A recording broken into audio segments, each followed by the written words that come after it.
El currículum de Jesús Fernández es extensísimo y por lo tanto tendré que hacer un pequeño recorte. Buenas tardes, señoras y señores. Les damos la bienvenida. Bienvenidos a esta charla de la Universidad Popular. Os agradeceremos si ponéis los teléfonos en silencio, para tener una referencia con el ponente y con los que nos acompañan, ¿verdad? El año pasado se cumplió el 10º aniversario de la puesta en marcha de una ley que fue muy controvertida. ¿Os acordáis? Las polémicas en la televisión, en los periódicos, la ley de dependencia. Tiene un nombre oficial mucho más largo, pero lo vamos a olvidar. Esta ley la propuso un partido concreto, el PSOE, ¿verdad? Bueno, la inició, la propuso y fue elaborándola, considerándola como el cuarto pilar del Estado del Bienestar.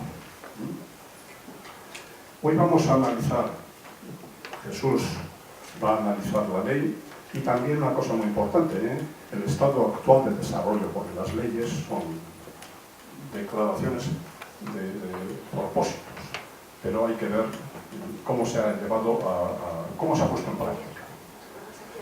Esta ley, no hay duda que, tal y como está escrita, es un avance muy grande sobre la legislación, reglamentación que había antes de la ley. Pero nació con notables deficiencias, yo diría que estratégicas, ¿verdad? Más que del detalle de la ley.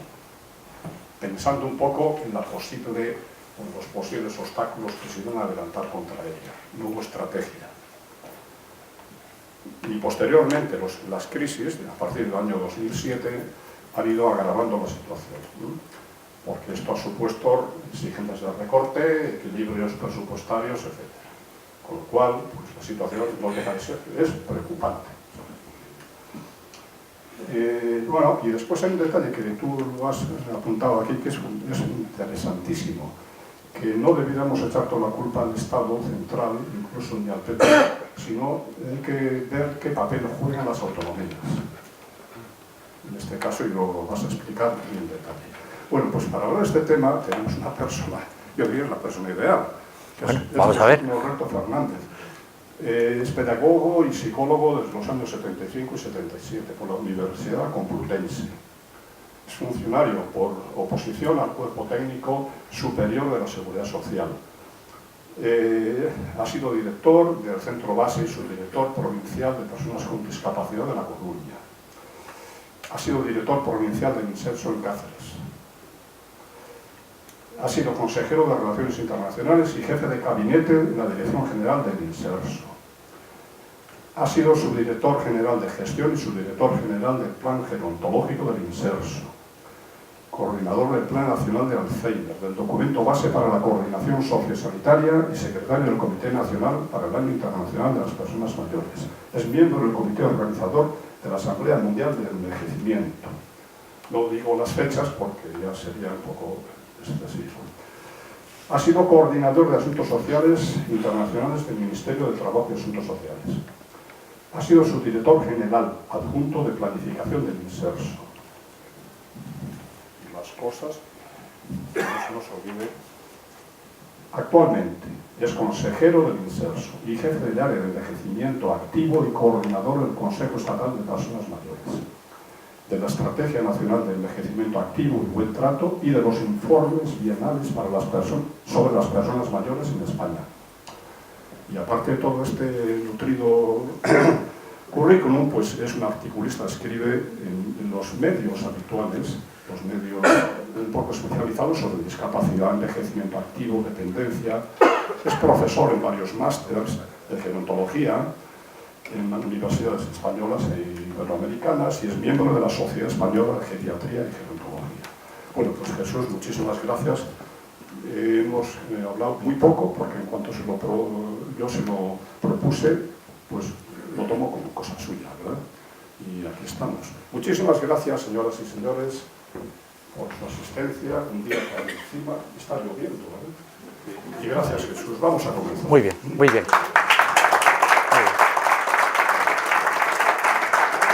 ¿Te parece que arranquemos esto? Ya está. ¿Ya está? ¿Sí? ¿Sí? Estaba preparado para las bases. De acuerdo, de acuerdo.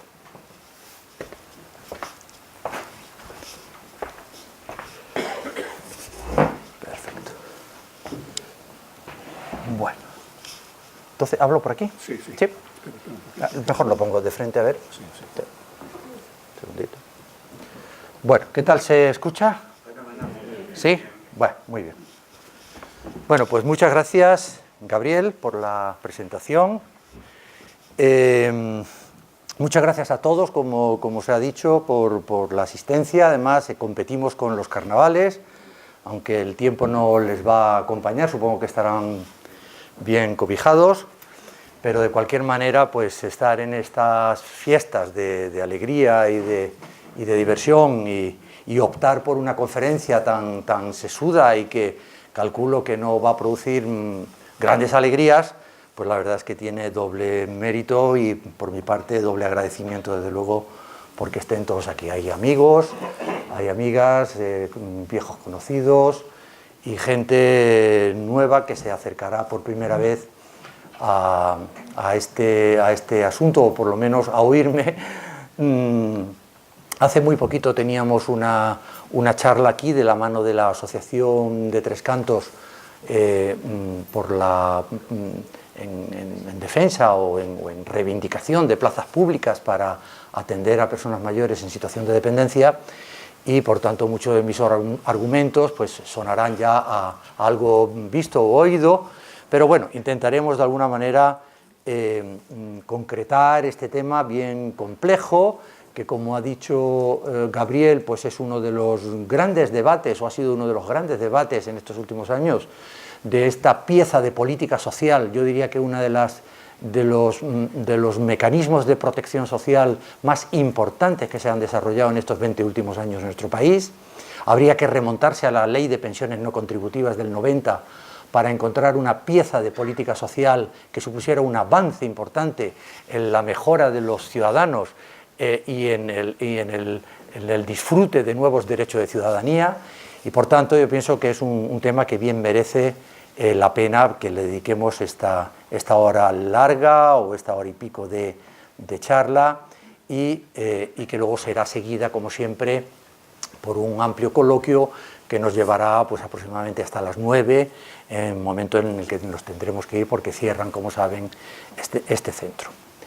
Ha habido un aspecto de mi biografía, o más bien de mi vida profesional, que no se ha tocado suficientemente, y es el papel que pude jugar de manera privilegiada, diría yo, en la elaboración de todo lo que supuso el diagnóstico de la situación en España, lo que llamamos familiarmente el Libro Blanco de Dependencia, y lo que fue la elaboración del proyecto de ley, la negociación con los agentes sociales, sindicatos, grupos parlamentarios y comunidades autónomas, naturalmente, y la puesta en marcha de la ley. Pero como vamos a hablar de ello, pues me permitiré acercarles determinadas vivencias, porque esto no es algo que yo esté contando aquí de corte academicista o que lo he leído, esto lo he vivido. Eso quizás le reste brillantez a lo que yo diga, pero también tiene ese punto de un relato vivo en el que uno ha estado participando, quemándose día a día con la actualidad y con los debates,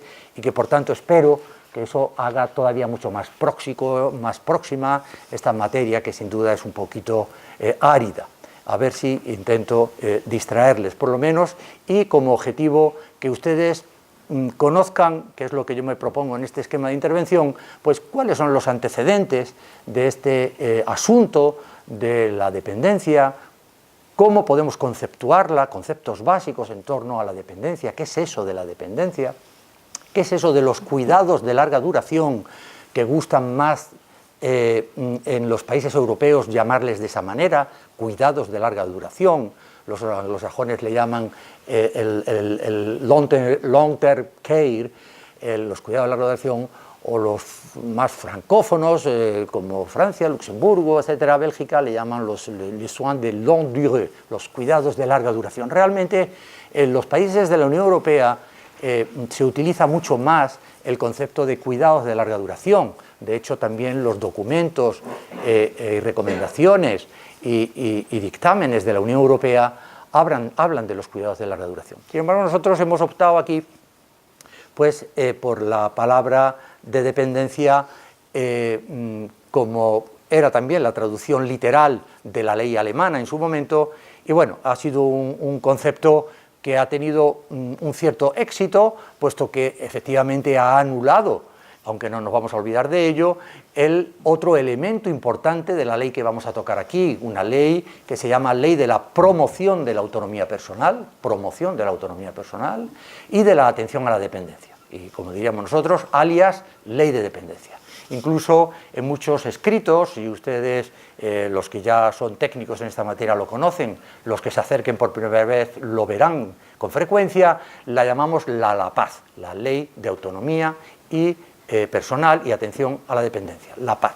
Aquí van a salir una serie de siglas que sin duda, de tanto repetirlo, saldrán ustedes de aquí pues bastante familiarizados con esta terminología. Pues bien, hablaríamos de los antecedentes de este debate importante, yo diría que debate en los países más desarrollados. Hay otros países que no se pueden plantear realmente dar un paso efectivo en crear un sistema de protección social como el que nos hemos dado a algunos países europeos.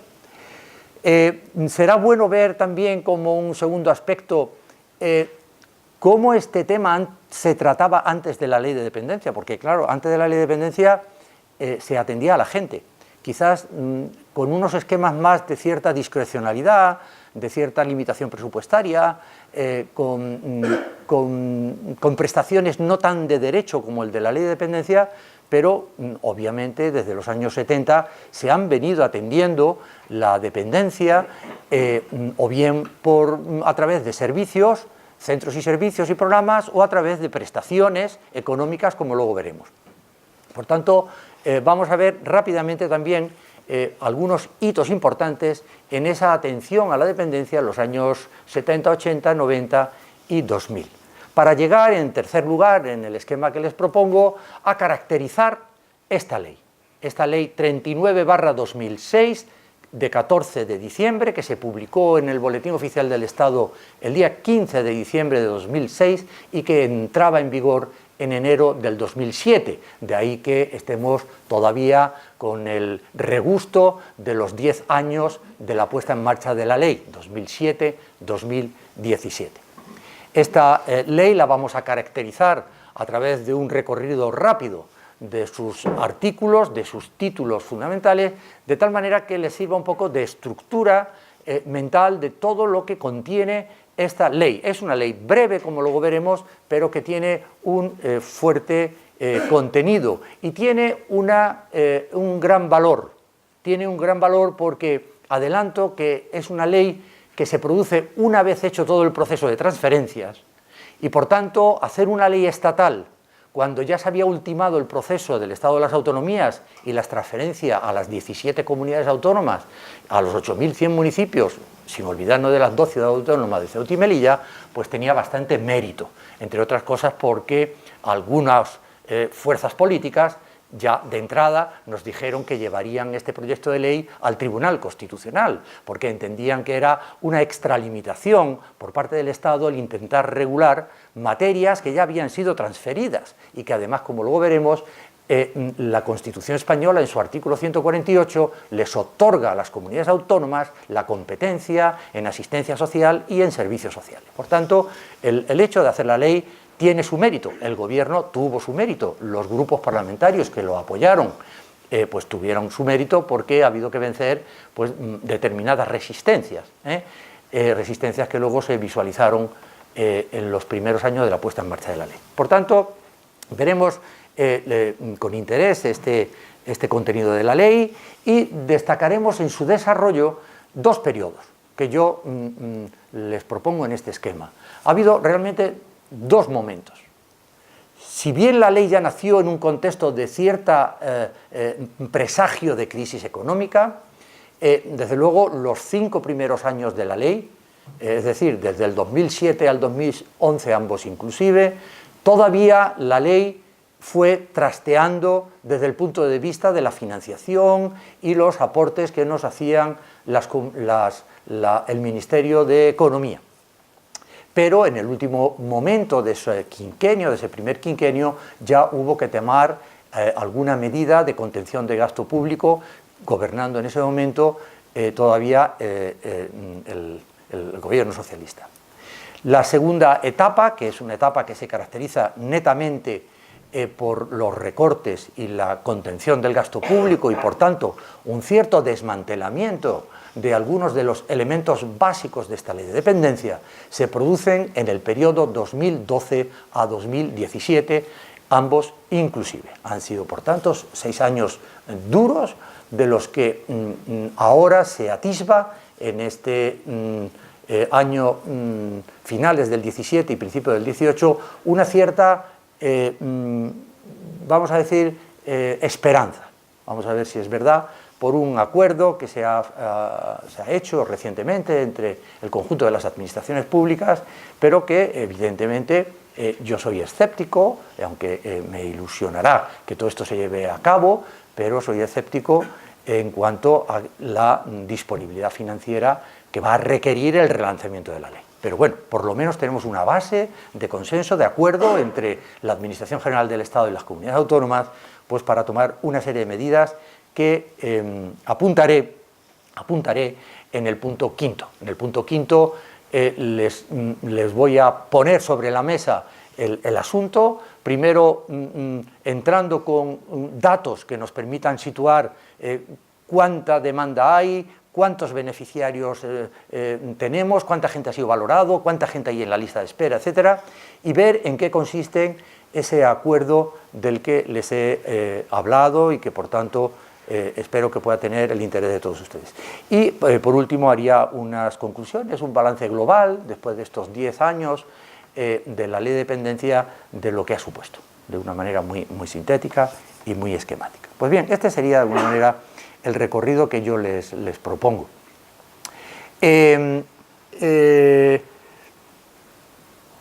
Bien, hay un tema que quiero tocar en primer lugar, aunque es demasiado manido y siempre hablamos los que nos dedicamos a la... perdón, que no sé... lo tengo aquí. Los que nos dedicamos a los temas de gerontología y a los temas de servicios sociales somos también un poco aficionados a la demografía y aquí desde luego es obligado para explicar cuál es uno de los desencadenantes, de los grandes desencadenantes que motivó a España en aquel momento a poner en marcha un nuevo sistema de protección social de atención a la dependencia. Era el tema del envejecimiento, sin duda. El tema del envejecimiento, el aumento de la población mayor de 65 años y especialmente ese envejecimiento del envejecimiento, que son los mayores de 80 años, junto con otra serie de elementos que ahora destacaré, de tipo sociológico y familiar,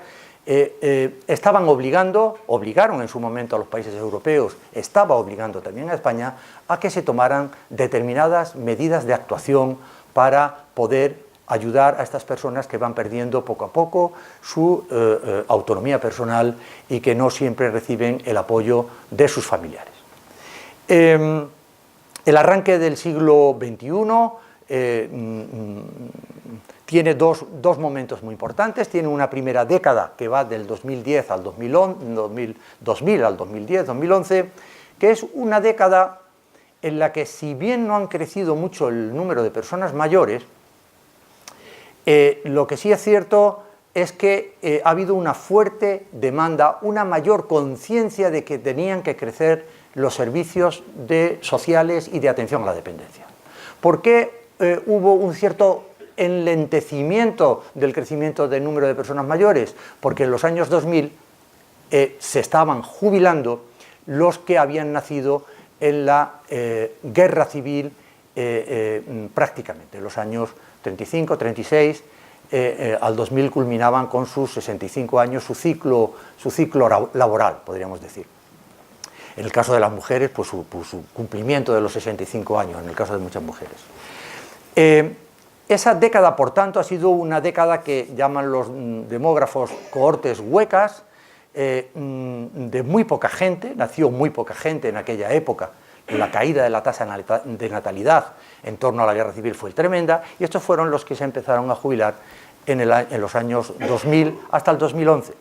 Pero vamos a vivir en esta década y en la siguiente, sobre todo, un incremento fortísimo del número de personas mayores que van, o el número de personas que van a llegar a la edad de jubilación.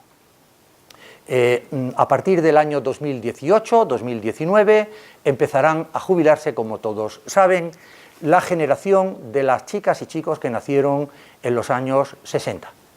Es lo que llaman los demógrafos la generación del baby boom, los baby boomers dirían en los países anglosajones, y que son aproximadamente 14 millones de chicas y chicos que nacieron entre el año 60, finales de los 50, toda la década de los 60 y mitad de la década de los 75.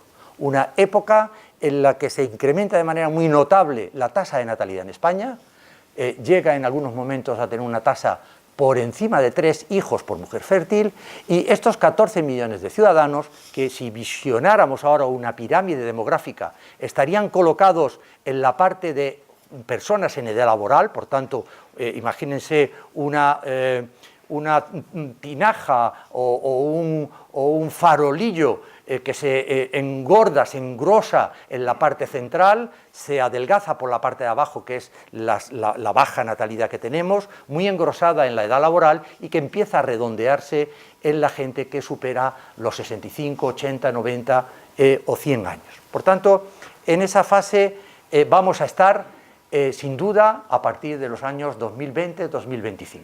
Estaremos pasando, por tanto, de tener más de o sea, ya no los 8.600.000 mayores de 65 años que casi somos, los que están ya o estamos rozando esa edad, sino que en el 2025 estaremos hablando ya pues prácticamente de un 20% de la población española que tendrá más de 65 años. Por tanto, estaríamos hablando casi de 12 millones de personas mayores que superarán los 65 años.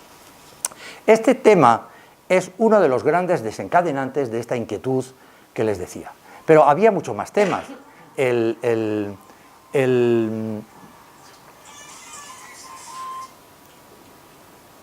Perdonen.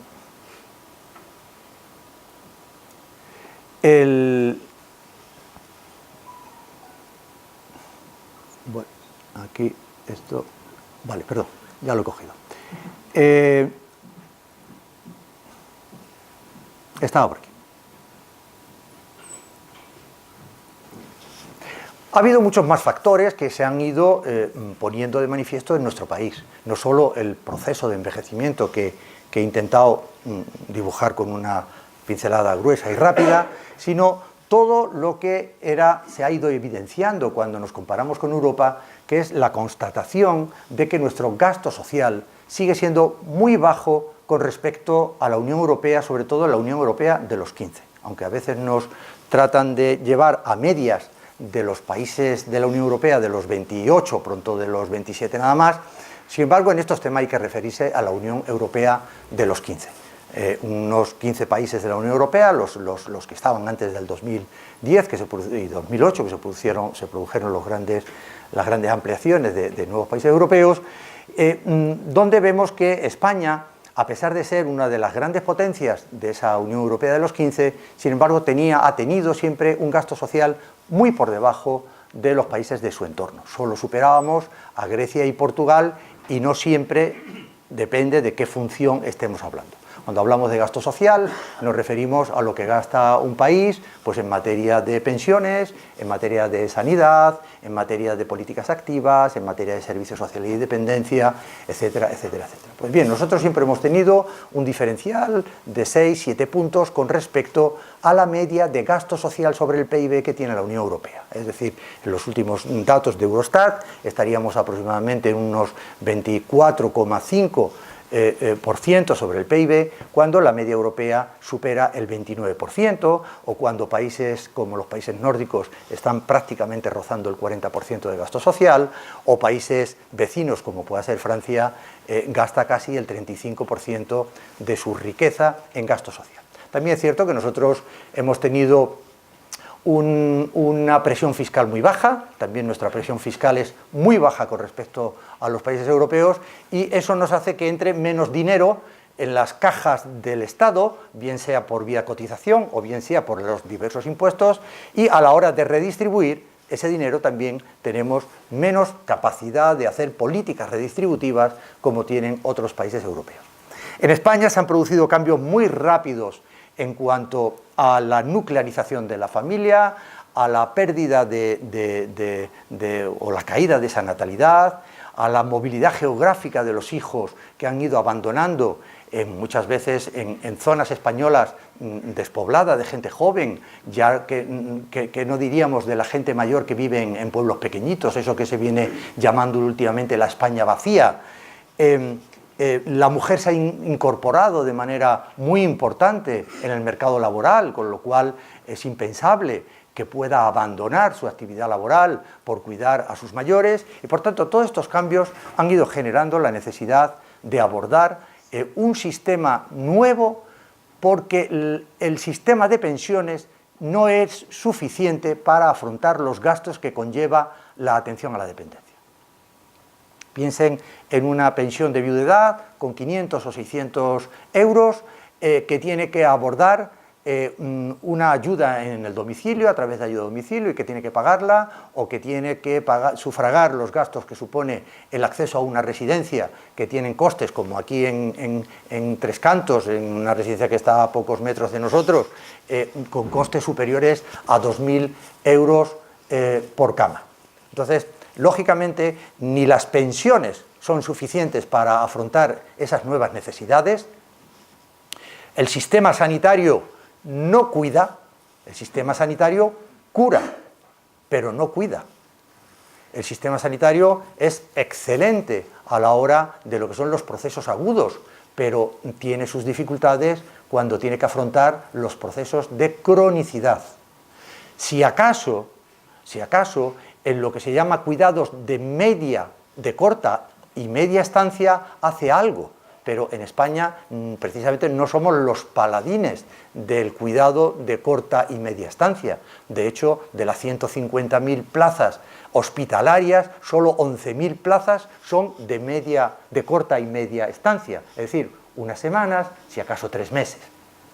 Por tanto, había que afrontar también en nuestro país el cómo atender a una persona cuando ya tiene instalada una dependencia, una cronicidad, y exige un cuidado de 6 meses como mínimo o toda la vida. Y por tanto eso lo tenían que afrontar los servicios sociales. Y por tanto era necesario plantearse una ley de dependencia. Por tanto, ni las pensiones eran suficientes, ni la sanidad. Había que abrir, por tanto, insisto, este nuevo marco de protección social. Para caracterizar lo que es la dependencia, déjenme, para evitar confusiones, distinguir estos conceptos, estos 4 conceptos muy elementales, que yo creo que facilita la comprensión de lo que sigue. Ese óvalo que se apunta a su derecha, que es de color gris y que uno tapa al otro, pone por debajo deficiencias, déficits. Los déficits los podemos tener prácticamente todos los que estamos en esta sala. Todos podemos tener un déficit. Desde una presbicia, es decir, una vista cansada, que requiere una gafa de cerca, esa vista cansada es un déficit visual, que no decir cualquier otro déficit de medicina interna, de movilidad, de cualquier aspecto. Por tanto, déficit lo tenemos todos, y eso no requiere más que una atención médica en su momento y los cuidados o las prótesis o las órtesis que tal déficit conlleve o que requiera. El otro óvalo más azulado apunta a lo que es la discapacidad. La discapacidad es un ámbito algo más restringido que la deficiencia, es algo más serio, porque la discapacidad supone una restricción o limitación de tu funcionalidad que te impide una integración, a veces en el ámbito deportivo, otras veces en el ámbito cultural o en el ámbito educativo o lo que fuera. La discapacidad supone una restricción, una limitación en tu funcionalidad. Y en España se estima que hay un 9% de personas que tienen algún tipo de discapacidad. Quiere decirse que sobre 46.700.000 españoles y españolas que somos, pues aproximadamente estaríamos hablando, por tanto, de casi 5 millones, 4 millones y pico de personas que tendrían discapacidad. Es muy importante recordar aquí otro dato. La discapacidad tiene una presencia mayoritaria entre las personas mayores. Es decir, si cogemos el tramo de los 8 millones y pico de mayores, ahí la discapacidad se ceba en un 36% de esos mayores. Sin embargo, en edades más tempranas, por debajo de 65 años, ese porcentaje baja al 5%. Si sumamos y con los pesos ponderados de 8 millones por un lado y hasta 46 millones por otro, saldría un estadístico del entorno de 9% de la población. El óvalo color salmón habla de una dependencia ligera, que tampoco es la dependencia que busca proteger la ley. La dependencia ligera es cuando una persona tiene una discapacidad que en algún momento, pero no todos los días, va a requerir un apoyo. Un apoyo. Yo siempre cuento, en este caso, una compañera mía que era ciega, que iba al trabajo, trabajaba, ella no era dependiente. Algunos la conoceréis, se llamaba Rosa. Y Rosa me decía, mira Jesús, yo solo tengo un problema, que es que cuando voy al supermercado y me cambian los productos de Alaquén, me monto un taco y tengo que ir con mi hijo. Ella tenía esa dependencia ligera, ya no tenía ningún problema, tenía su movilidad resuelta, trabajaba, iba al trabajo con su perro, localizaba el color de sus prendas de vestir con un buscador que le va cantando el color que tiene, o con los clásicos señuelos que pone a cada prenda. Solo tenía ese problema, es que le cambian los productos en los alaquenes y ya va a la leche y resulta que ahora hay ahí pues pan Bimbo. Eso sería una dependencia ligera. Y la ley, ¿qué es lo que intenta cubrir? La ley intenta cubrir ese casi círculo ovalado también, más restringido, que es la dependencia importante. La dependencia importante. La dependencia importante es de aquellas personas que al menos una vez al día requieren una ayuda, un apoyo, una supervisión, una sustitución de su función porque no puede realizarla, o un seguimiento generalizado a lo largo de todo el día. Es decir, son personas que no pueden desarrollar una serie de actividades básicas de la vida diaria, muchas veces por limitaciones de tipo físico o sensorial, vista y oído, o intelectual o mental, enfermos mentales o personas con deterioros cognitivos o de cualquier tipo. Por tanto, ese es el target, ese es el núcleo duro que intenta proteger la ley de dependencia. Es decir, estamos hablando, por tanto, el concepto básico de la dependencia es las personas que tienen afectadas o limitadas las actividades de la vida diaria. Es lo que se llama en la literatura científica o específica las AVDs. Estas AVDs luego la ley lo recogería. Las actividades básicas de la vida diaria pueden ser de tipo muy básica o pueden ser instrumentales o pueden ser avanzadas. Cuando hicimos la ley, anticipo este concepto, cuando empezamos a hacer la ley, íbamos a hacer una ley prácticamente de actividades básicas, nada más. O sea, lo que serían los primeros elementos de este listado, o sea, comer, beber, lavarse, deambular dentro y fuera de la casa, cosas muy elementales, como habían hecho los alemanes en su momento. Ya hablaremos algo de la ley alemana. Sin embargo, en el proceso de negociación con los partidos políticos, con las comparecencias y personaciones en este proceso de debate de los movimientos asociativos de personas con discapacidad física, psíquica, mental, etc., se fue pidiendo que además de las AVD básicas también se cubrieran o se tuvieran en cuenta en la ley las actividades instrumentales. Por ejemplo, tareas domésticas. Una tarea doméstica, lavar la ropa, limpiar no sé qué, fregar el otro, todo eso son actividades instrumentales. Pero la cosa no quedó ahí. Recuerdo que fue la Federación Española de Asociaciones de Discapacitados Psíquicos que también dijeron que actividades avanzadas, por ejemplo, tomar decisiones. está al final en rojo, junto con tareas domésticas que se añadieron en el último tramo del debate de la ley y que hizo mucho más complejo el tema de las AVDs que íbamos a contemplar. Y, por supuesto, todas nuestras previsiones demográficas de lo que íbamos a valorar y tener se nos dispararon posteriormente. Porque, claro, en la toma de decisiones hay elementos como, por ejemplo, poder manejar dinero, poder hacer gestiones bancarias, poder ir a una estación de un autobús y poder comprar un billete o tomar una decisión sobre comprar este billete para ir al otro lado. Es decir, son cosas fundamentales para los discapacitados psíquicos o para los enfermos mentales y también lo hemos metido aquí. Por tanto, las actividades de la vida diaria de la ley española Avanzo son mucho más variopintas, somos más generosos en este sentido que lo que fueron las legislaciones de otros países europeos, que concentraron el sistema de protección solamente en las actividades básicas de la vida diaria. Bien,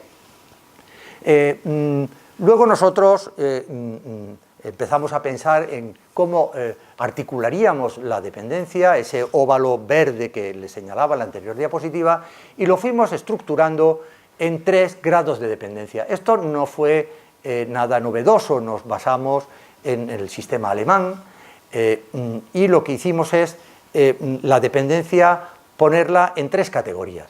Una primera categoría, podríamos decir más leve, que sería el grado moderado, que son esos apoyos en determinadas actividades de la vida diaria que va a requerir algunas actuaciones a lo largo del día para ayudar a esa persona y que podría estar en el entorno, sumando tiempos a lo largo del día, de 1 hora de atención diaria.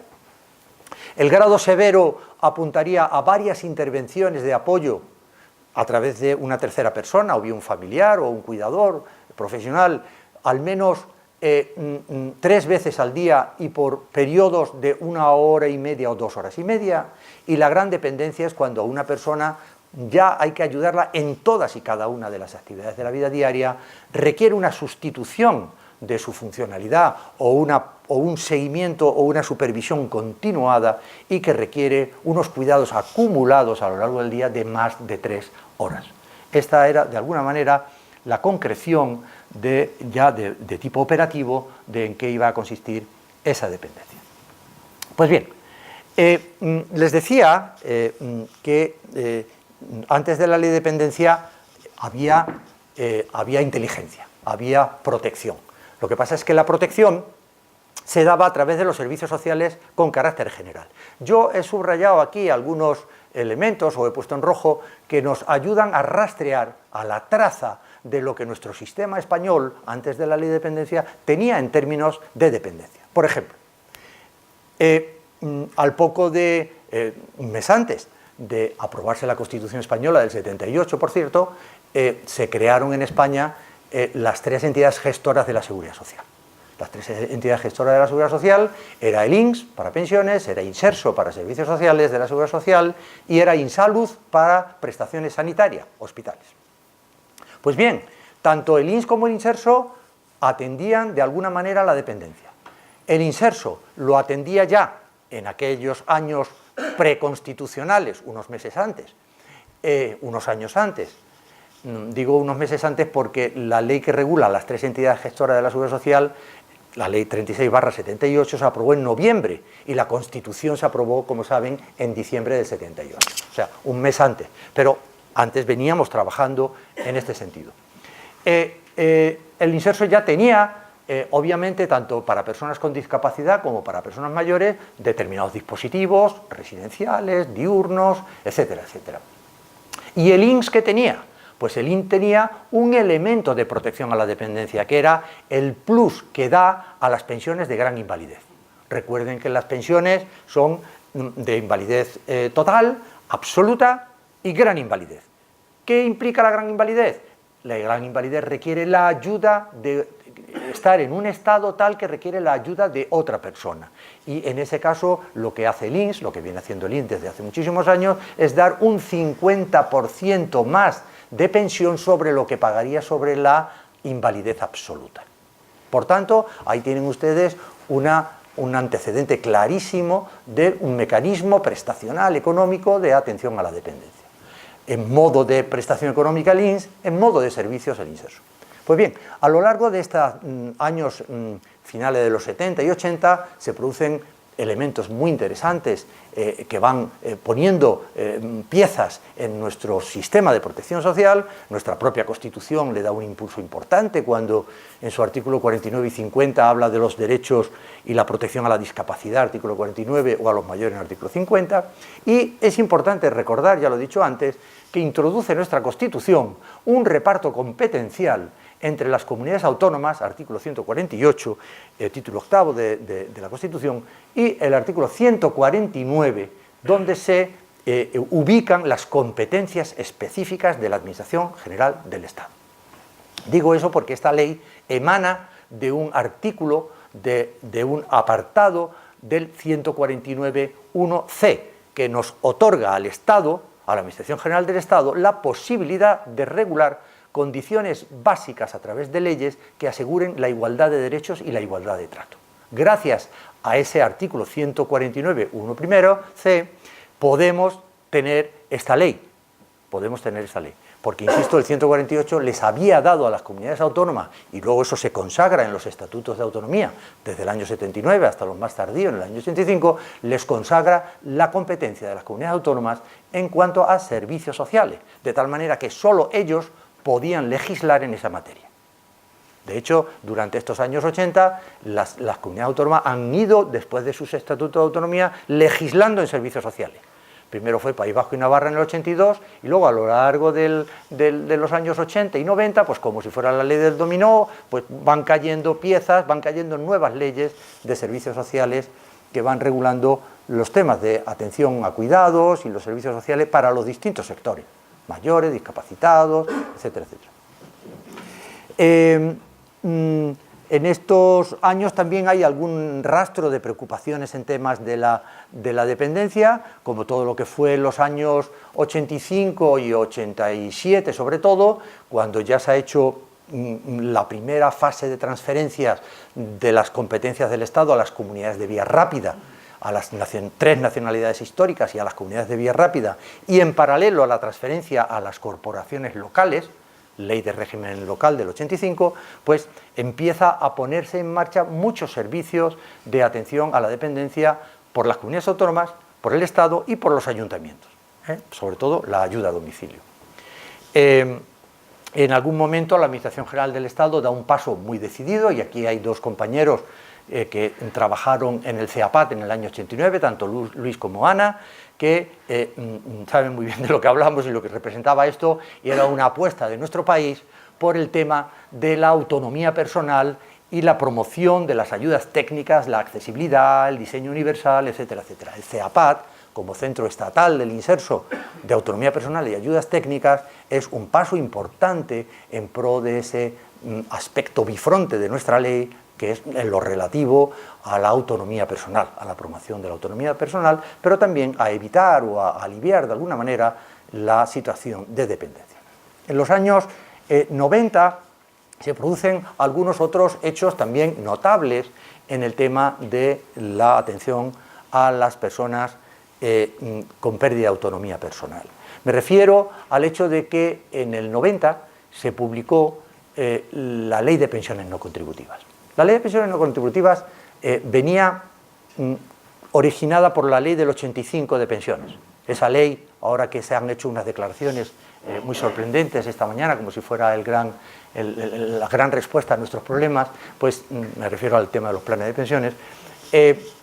La ley del 95, la ley del 85, que tanto problema generó, no obstante, me acuerdo que ¿os acuerdan ustedes?, entre el gobierno y el sindicato que apoyaba miméticamente al gobierno en su función, produjo una disonancia porque suponía un cierto endurecimiento en el acceso a las pensiones, porque se aumentaba los años de cotización para el cálculo de la base reguladora de las pensiones, pero vamos a verlo desde los elementos de avance que supuso la Ley de Pensiones del 85. Establecía un sistema contributivo de pensiones, un sistema no contributivo, y ponía en marcha lo que ahora debatimos, que es el tema de los planes y fondos de pensiones. Eso estaba ya determinado en la ley del 85. Pues bien, 5 años después, 1990, hacíamos también en nuestro organismo inserso, estábamos entonces dentro del Ministerio de Trabajo, una ley que estaba ya anunciada de pensiones no contributivas.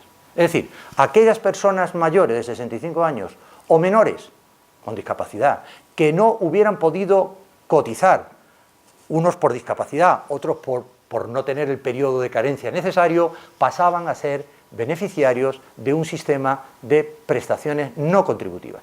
Y las PNCs que llamamos contemplaban también, en el caso de las PNCs de invalidez, un segundo tramo del 50% cuando requería ayuda de tercera persona. Es decir, que a las 370, diríamos ahora, euros mensuales, que son las PNCs, se les añadía un 50% más en esos casos. Por tanto, 370 más 185 euros sería la masa que tendría, no es para tirar cohetes, pero ahí está, las personas con PNC y con esta invalidez y necesidad de tercera persona.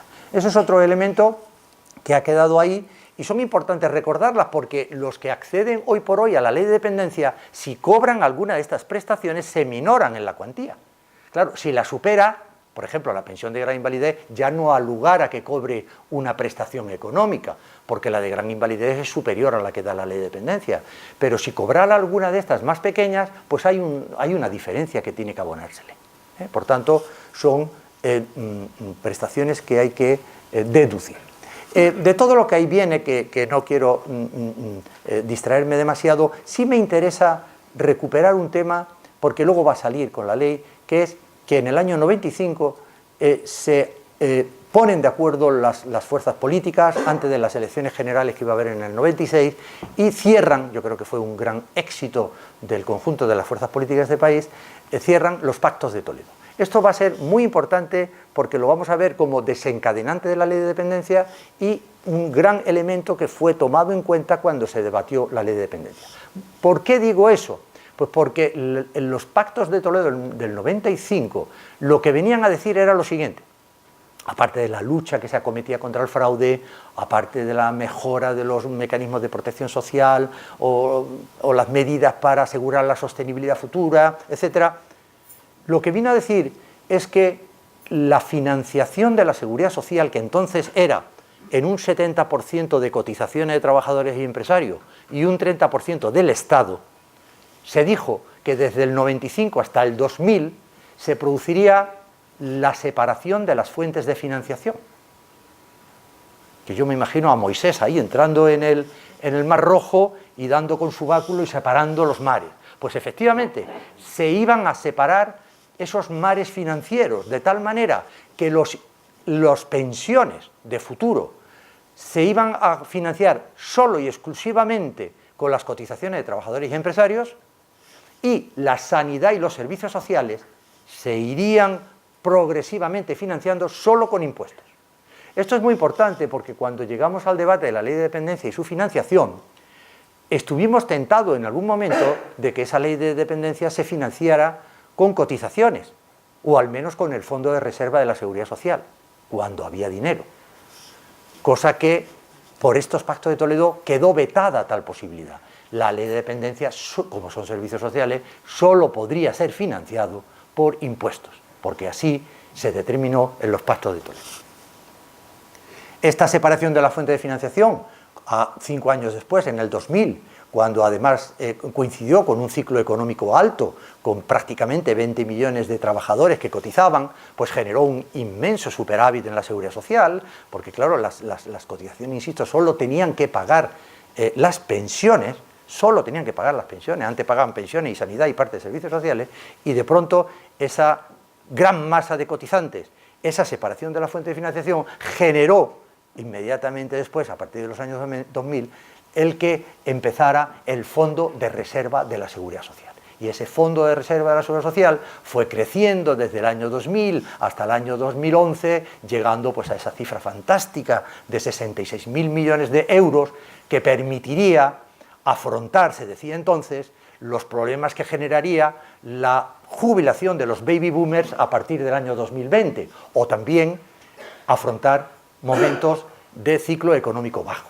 Lo que no podíamos pensar es que ese fondo de reserva se nos iría por el desagüe pues en tan pocos años. En este momento prácticamente ya no queda más que para paga y media extraordinaria en ese fondo de reserva. Pero bien, vamos entrando en el año 2000, se va instalando en nuestro país, ya vamos conociendo cada vez más lo que estaban haciendo los países europeos, se va instalando la necesidad de tener una ley de dependencia y había que afrontar, por tanto, este asunto de una vez.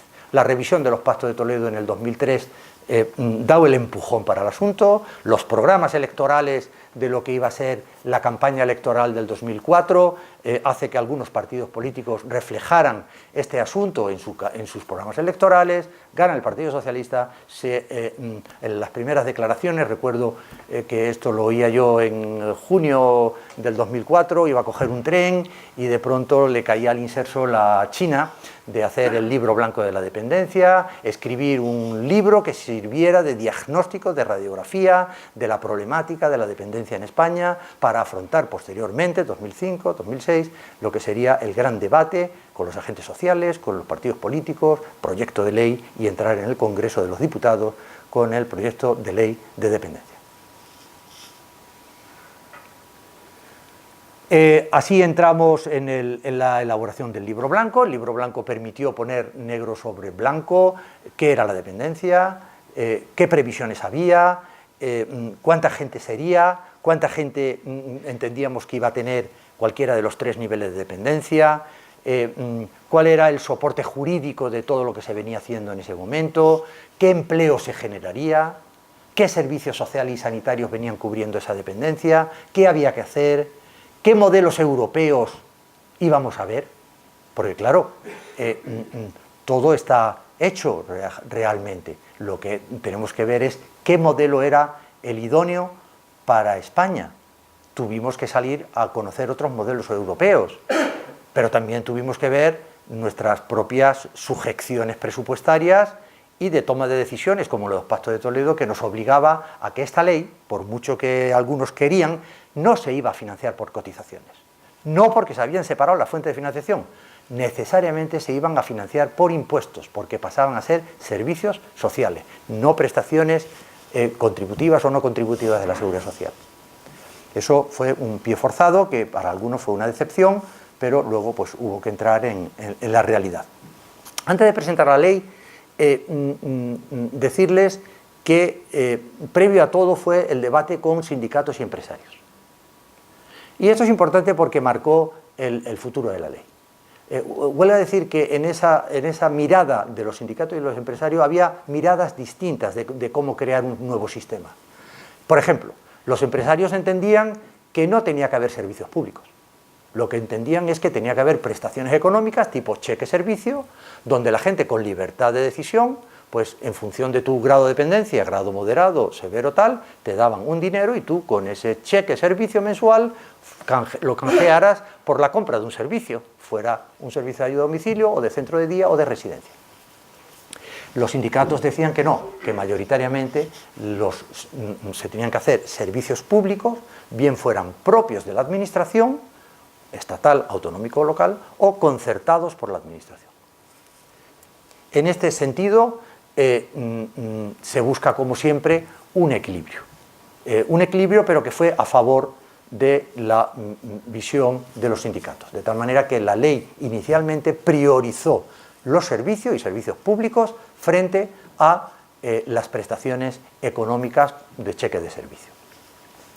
Otro elemento que también fue prácticamente compartido por todos es que la ley tenía que otorgar derechos perfectos, subjetivos perfectos, derecho de ciudadanía. No derechos sujetos a existencia de crédito, sino derechos de ciudadanía subjetivo, derecho subjetivo perfecto. Y con posibilidad de reclamar judicialmente cualquier tipo de alteración de este derecho. Pues bien, dicho eso, posteriormente hubo que negociar con las comunidades autónomas, porque eran las comunidades autónomas las que iban a poner todos sus dispositivos que se transfirieron en su momento. Las transferencias se hicieron a las comunidades de vía rápida en los años 80 y a las de vía lenta, las 10 comunidades de vía lenta como Madrid, las 2 Castillas, Murcia, etcétera, Extremadura, en los años 90, 95, sobre todo 96. Había que contar con todo ese operativo que había sido transferido por el Estado y que por tanto ese dinero ya estaba puesto ahí en disposición. Ahora sobre ese dinero y sobre esa estructura había que montar más estructuras todavía. Se habló con las comunidades autónomas porque toda la competencia se iba a residenciar en ellos. Las comunidades autónomas son los que iban a gestionar, planificar todo.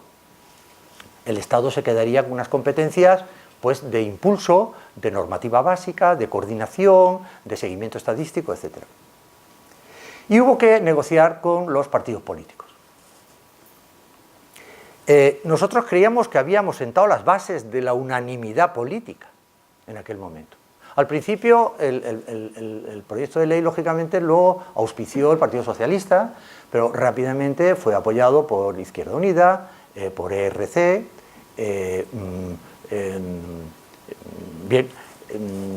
los partidos nacionalistas lo vieron con desgana, tanto el PNV como CiU, y el Partido Popular en un primer momento no le vino demasiado bien, pero en el proceso parlamentario, sobre todo en la fase de Senado, antes de que volviera por segunda vez al Congreso, pues bueno, ya se llegaron a toda una serie de acuerdos y prácticamente el proyecto de ley se aprobaba en noviembre del 2006 por unanimidad del conjunto de los partidos políticos. Ninguno se opuso, pero PNV y CiU se abstuvieron y Nafarroa va ahí. Los otros partidos lo apoyaron en su totalidad. Fue la única ley de aquella legislatura 2004-2008 y de la siguiente que se aprobó una ley prácticamente por unanimidad. Bueno, quiero recordar que hubo otra relativa a Fuerzas Armadas que también se aprobaron. En todo lo demás siempre ha habido desencuentros. Y pensábamos que efectivamente esas eran las bases de la sostenibilidad y la durabilidad de este sistema. Ha sido sostenible y durable, pero hemos pasado malos momentos, que a veces nos han sorprendido de decir, bueno, ¿a dónde vamos? ¿Qué estamos haciendo? ¿No? Pero bueno, saldrá en lo que ha sido luego la fase de recortes. Bien, una breve referencia también al modelo de ley que queríamos. En Europa teníamos distintos modelos, había que buscar, había que verse en el espejo de Europa, porque fuera de Europa no había nada. Luego, posteriormente, apareció la ley japonesa. La ley japonesa apareció en el 2002, posterior a la ley española.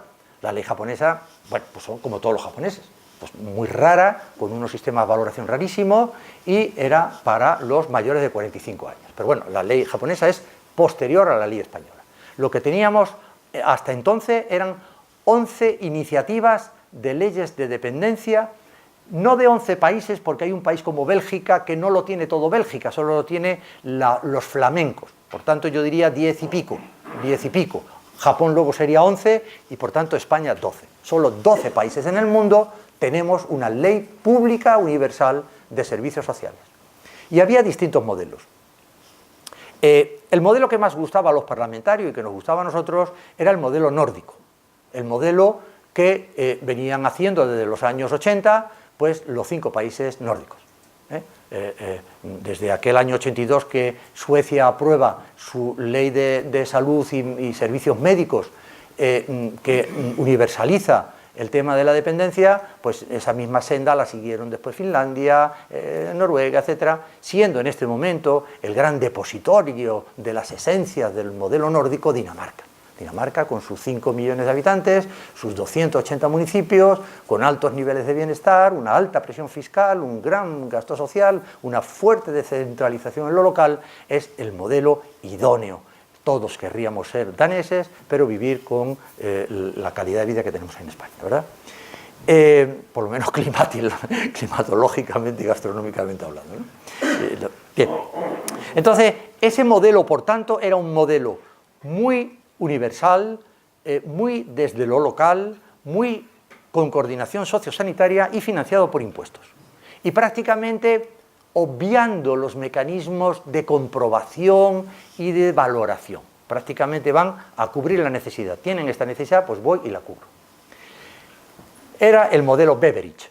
Sabéis que en seguridad social hay dos grandes modelos, los modelos universalistas. Beveridge era un parlamentario después de la Segunda Guerra Mundial, cuando Inglaterra sale de su gran problema, tiene que afrontar todos los desastres de la guerra y toda la atención a las invalideces, y se empieza a desarrollar, era gobierno socialdemócrata, el que había seguido al gobierno de Churchill, pues el espíritu de los años 45 que se llama, pues empieza toda una filosofía, una política social y económica de inversión desde lo público, protección social, bueno, modelo Beveridge, que luego se extendería a los países nórdicos. El modelo más centroeuropeo es el modelo bismarckiano, del cual España era un alumno adelantado, es decir, nuestro modelo de pensiones era tipo Bismarck, es decir, tanto cotizo, tanto cobro. Era un modelo contributivo, profesionalista, donde tú recibes unos beneficios en función de que hayas cotizado. Y eso son cotizaciones. Lo modelo nórdico es impuestos. Y no hay esa relación sinalagmática de la cotización-pensión, no. En los países nórdicos es pues, en función de tus necesidades. El modelo más bismarckiano ofrecía sobre el debate español una gran atracción. ¿Por qué? Pues porque era, desde el punto de vista actuarial, muy previsible, porque en el momento en que tú no atendías todas las necesidades, sino que concretabas los grados de dependencia y acotabas los servicios que le ibas a dar, podías establecer proyecciones actuariales sin errar desde el punto de vista presupuestario. Ese modelo lo había desarrollado Austria. Austria fue el primero que hizo una ley de dependencia en el 93, Alemania en el 94, así siguieron. Y luego, bueno, estaba el modelo francés, más asistencial, más con impuestos, con un impuesto general que crearon, con muchos errores en la puesta en marcha de su ley del 96, era una ley que solo iba para mayores de 60 años, es decir, no eran leyes de ciclo vital, sino que solo para mayores de 60 años, fracasaron en su puesta en marcha de la ley, las prefecturas gestionaban de manera muy dispar, y tuvieron que hacer luego otra ley en el 2002, pero nunca ha tenido sobre nosotros ningún poder de atracción, y es muy difícil de comprender. Por tanto, nuestra ley es un mix entre el modelo nórdico como desideratum y el modelo más operativo, que es el modelo bismarckiano alemán de los 3 grados de dependencia y un sistema de valoración, que prácticamente lo copiamos de los alemanes. Bien, la ley de dependencia. La ley de dependencia, por tanto, con todas estas esencias, se despacha en muy pocos artículos, en 47 artículos, 16 disposiciones adicionales, 2 disposiciones transitorias y 9 disposiciones finales, que vienen a decir de una manera muy rápida lo siguiente. En un título preliminar de 5 artículos, del 1 al 5, lo que viene a dibujar es qué pretende esta ley. La ley lo que pretende es crear un derecho subjetivo para las personas que han sido reconocidas de dependencia, que tengan acceso como derecho, como prestación de derecho a servicios y prestaciones para mejorar su autonomía personal o para subvenir las necesidades de atención de la dependencia. Y el segundo elemento que pretende esta ley, artículo 1 de la ley, es crear el sistema de autonomía y atención a la dependencia, un sistema integrado entre el conjunto de las 3 administraciones públicas, estatal, autonómica y local, con una serie de elementos que caracterizan a cualquier sistema, un conjunto de reglas, unos sistemas de cooperación, de coordinación y, por tanto, crear el SAD, crear el sistema, el SAAD con 2 AES, sistema de autonomía y atención a la dependencia. Prestaciones y sistema. El artículo 2 lo que viene es a definir qué es la dependencia, que ya lo hemos dicho, qué es la autonomía como esa capacidad que tienen las personas de tomar decisiones sobre aquello que te compete, el poder gobernar, el poder hacer tu proyecto vital y que se contribuya a que puedas desarrollarte como persona, por muy diverso que seas en tu funcionalidad, autonomía personal. Se deslizan conceptos en el artículo 2 como qué son los cuidadores profesionales, qué son los cuidadores familiares, qué es el tercer sector, qué es eso de los apoyos para las personas con discapacidad psíquica, etcétera, etcétera, etcétera.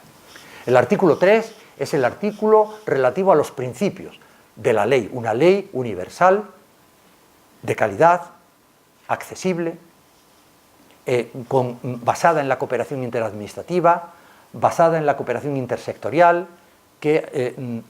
una serie de elementos que ahora nos llevaría mucho tiempo recorrer todos esos principios. El artículo 4 lo que fija son los derechos y los deberes de la persona en situación de dependencia. Esto no sorprende a nadie porque son derechos unas veces fundamentales y otros derechos pues, a la información, a no ser objeto de ensayos determinados, el derecho a poder tomar decisiones en caso de internamientos residenciales, derechos. Y el artículo 5, y termino el título preliminar, lo que caracteriza es quién puede ser beneficiario de esta ley. Esta ley puede ser beneficiario cualquier persona que resida en España, por tanto no es un ius, como dirían los latinos, sanguis, sino ius solis, es un derecho de suelo.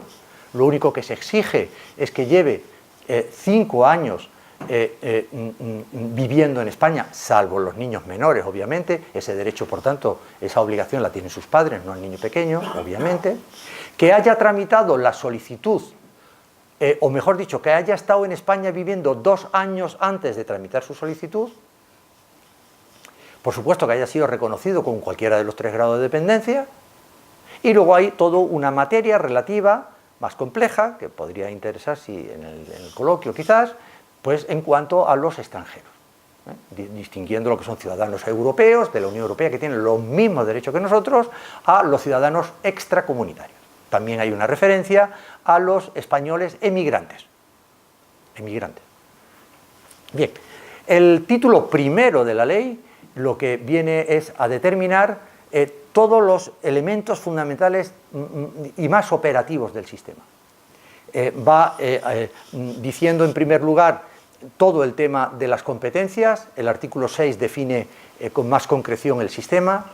El artículo 7 define los 3 niveles de financiación de la ley, lo que compete a la financiación de la Administración General del Estado, que es lo que se llama el nivel mínimo de prestación. Es un dinero que se da por el Estado a las comunidades autónomas en función de la relación de personas que han reconocido en cualquier grado de dependencia. Eso supone una nómina mensual por la que se asigna a la comunidad autónoma en función del grado una serie de cuantías, nivel mínimo.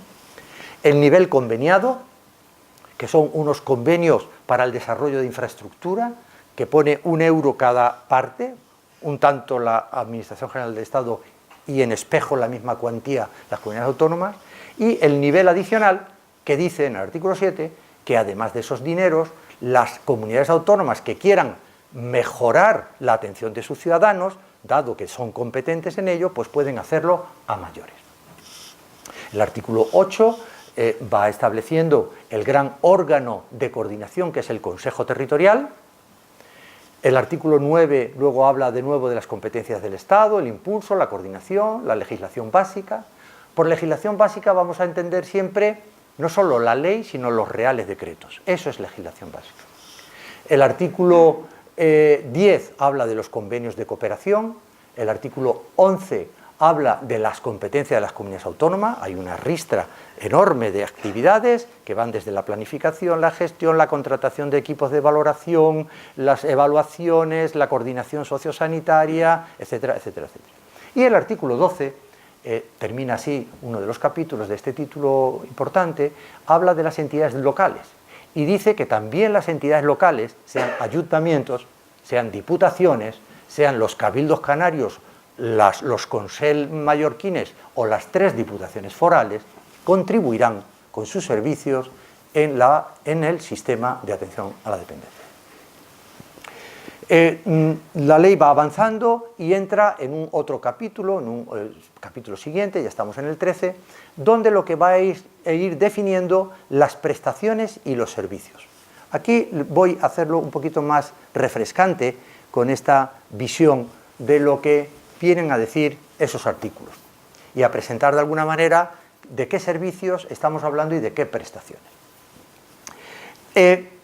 La ley va determinando, sobre todo en el artículo 15, el catálogo de servicios. Estos son los servicios de derecho que tiene la ley. Esto no es nada nuevo, son los servicios de siempre, lo que pasa es que pasan a ser servicios de derecho.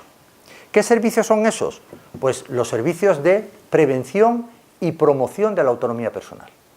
Los servicios de promoción de la autonomía personal en la ley no se determinan, luego se regularon, el borrador lo hicimos en el año 2009 y hubo que esperar hasta el 2013 para que se aprobara un Real Decreto, el Real Decreto 1050/2013, donde establece definitivamente los servicios de promoción de la autonomía personal, los SEPAP, le llamábamos nosotros cariñosamente, como pueden ser la habilitación psicosocial, la terapia ocupacional, la estimulación precoz, todo lo que son técnicas que lo que hacen es la promoción de la autonomía personal. Por tanto, prevención y promoción de la autonomía personal. El otro servicio era la teleasistencia. La teleasistencia, hoy hablamos ya de teleasistencia normal y teleasistencia avanzada. Todo lo que es el tema de la ayuda a domicilio, con el doble componente, como reza el artículo 23 de la ley, ayuda a domicilio no solo de tareas domésticas, sino también de cuidados personales. El artículo 24 nos desarrolla los centros de día y de noche y las residencias que están desarrolladas en el artículo 25 de la ley. Residencias para mayores, residencias para menores, residencias para problemas psicogeriátricos, residencias para enfermos mentales, todo lo que pueda ser el ámbito de las distintas tipos de dependencia. Ese es el catálogo de servicios. Y el catálogo de prestaciones, que es más novedoso, plantea 3 prestaciones económicas. Una prestación muy vinculada al servicio, nunca mejor dicho, prestación vinculada al servicio, y que tiene como elemento que es un cheque servicio, es una cuantía económica que se da cuando en ese pueblo o en esa ciudad resulta que no hay residencia pública, sino que hay una residencia privada que previamente ha tenido que ser acreditada por la administración pública, y entonces tú le das una prestación económica de carácter mensual para que lo canjee por la atención residencial. Le da lo mismo que sea una residencia que sea un centro de día privado acreditado debidamente o un servicio de ayuda a domicilio. La prestación vinculada al servicio, por tanto, es realmente casi un servicio, pero en modo de cheque. En los otros servicios tienes que contribuir económicamente en función de tu capacidad económica. Aquí lo que te dan es una ayuda económica y luego tú pones la otra parte que pondrías también si vas a una residencia pública o un centro de día público. La segunda prestación es una prestación que ha sido muy anatemizada, se regula en el artículo 18, que es la prestación de cuidados familiares. Digo que ha sido una prestación muy anatemizada porque por mor de la presión de los movimientos feministas decían que la prestación de cuidados familiares debería ser excepcional. De hecho, el artículo 18 empieza diciendo excepcionalmente se podrán conceder prestaciones de cuidados familiares, bla, bla, bla, bla, bla. Esta prestación de cuidados familiares a veces se ha confundido, incluso por los medios de comunicación más sofisticados, como el sueldo del cuidador. No es un sueldo del cuidador. Esto es una prestación a la persona en situación de dependencia. Lo que pasa es que esa prestación económica viene a compensar los gastos derivados de la atención. Esa prestación de cuidados familiares es compatible con la ayuda a domicilio, es compatible con la teleasistencia, es compatible con las ayudas técnicas, la información, la formación, etcétera, etcétera. Y además el pack prestacional lo adornábamos, como hicieron en su momento los alemanes, con la posibilidad de que el cuidador familiar pudiera tener un convenio especial de seguridad social cuya cuota o cuya cotización pasaba a pagar la Administración General del Estado a través del inserso. Quedémonos con este tema porque es uno de los temas más dolorosos que luego veremos cuando la fase de recortes. Es decir, que la prestación de cuidados familiares, efectivamente, a pesar de que era excepcional en la ley, pues estaba rodeada de toda una serie de elementos que también coincidían en gran parte con la idiosincrasia de la familia española, que sigue teniendo el rol de cuidador, que hay los lazos de reciprocidad, etc. Y de facto luego hizo que las estadísticas, esta prestación fueran de las más altas en número de beneficiarios y de prestaciones. Y por último, una prestación que no tuvo gran éxito. No tuvo gran éxito como es la prestación de asistente personal. Se crea la figura de asistente personal para las personas de grado 3 con grandes problemas de movilidad o de autovalimiento, y que consistía básicamente en que con la prestación económica que dábamos a la persona en situación de dependencia, pagaba a un empleado pues para llevarlo a ayudarle en su vida cotidiana, para ir a la universidad o ir al trabajo o para cuestiones de ocio, etcétera, etcétera. Esta prestación no ha tenido mucho éxito, entre otras cosas porque la cuantía siempre ha sido pequeña y por tanto ha dificultado bastante el proceso de la transacción. De hecho, ya avanzo que en esta prestación, así como en cuidados familiares, hay más de 300.000 personas que reciben la prestación de cuidados familiares. La de asistente personal, pues prácticamente son unas 5.000 personas nada más las que luego se han beneficiado de este tema. Y luego había otro conjunto de prestaciones más complementarias, como eran el tema de las ayudas técnicas, la formación, la información, etc. Bien, la ley la vamos a abandonar un poco en el camino y vamos a ir avanzando en otros elementos que luego diremos también a qué artículos responden.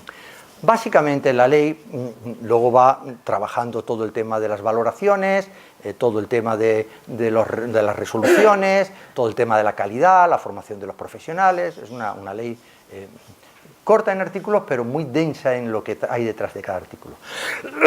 La ley lo que planteaba básicamente en su procedimiento, artículos 25, 26, 27, 28 y 29, es cómo se iba a gestionar todo este tema. Y de facto lo que pongo yo aquí es lo que ha sido luego la práctica real de esta ley. La ley lo que plantea es que el ciudadano va a solicitar los servicios o las prestaciones económicas de dependencia. Para ello, las comunidades autónomas van a determinar los servicios sociales que van a recibir la solicitud. Normalmente son los servicios de ámbito local, los servicios sociales de base. Las personas tienen que aportar, como dice la ley, un informe médico del sistema sanitario, en este caso de los centros de salud, y los trabajadores sociales de esos dispositivos de servicios sociales de base harán además un informe social sobre las necesidades de esa persona, su entorno, la dinámica familiar, apoyos o falta de apoyos familiares, etcétera, etcétera. Esa primera fase pasa después por un proceso de valoración, una valoración que se determina en la ley, en los artículos 25, 26 y 27, y que va diciendo que esa valoración va a ser en el domicilio, que lo que se va a valorar son las actividades de la vida diaria, lo que se va a valorar de acuerdo a la clasificación de la OMS internacional de la funcionalidad de esa persona, se va a valorar en la casa y se va a valorar el nivel de autonomía y las medidas que tienes que tomar en el entorno donde vive. Para ello se articularon, con el arranque de la ley ya en el 2007, pues un conjunto de equipos de personal sociosanitario que venían a ser o bien trabajadores sociales o terapeutas o fisioterapeutas, quizás algunos psicólogos, los menos, y normalmente titulados medios que recibían una capacitación específica para poder valorar y aplicar las dos grandes herramientas de valoración. Una herramienta para personas de más de 3 años, que es lo que se llama el BVD, baremo de valoración de la dependencia, y una escala para niños de 0 a 3 años, que era la EVE, escala de valoración específica. Y una vez que estuviera valorado, y con todos los informes anteriores, lo que se pasaba a hacer era una determinación de los servicios convenientes o las prestaciones convenientes para la persona, a través de lo que se llamó el PIA, el Plan Individual de Atención. Es decir, que el ciudadano, de nuevo en los servicios sociales, una vez valorado, determinaba con el trabajador social cuál sería el mejor programa individual de atención. Y el artículo 29 otorga al ciudadano o a su familia a que sean decisorios a la hora de optar por un servicio, una prestación económica o cualquier modalidad. Y todo eso ya terminaría en una resolución administrativa. Para ir calentando el ambiente, la ley dice en la disposición final segunda que los tiempos para todo este proceso iban a ser los que determinaban en su momento la Ley 30/92 de procedimiento administrativo, que ahora ya se ha modificado por la Ley 39/2015 de octubre, que entró en vigor en octubre del 16 y que determina que como máximo son 6 meses, siendo 3 meses para el periodo entre solicitud y valoración y otros 3 meses entre la valoración y la emisión de la resolución correspondiente. Qué diferencia con la realidad, ¿verdad?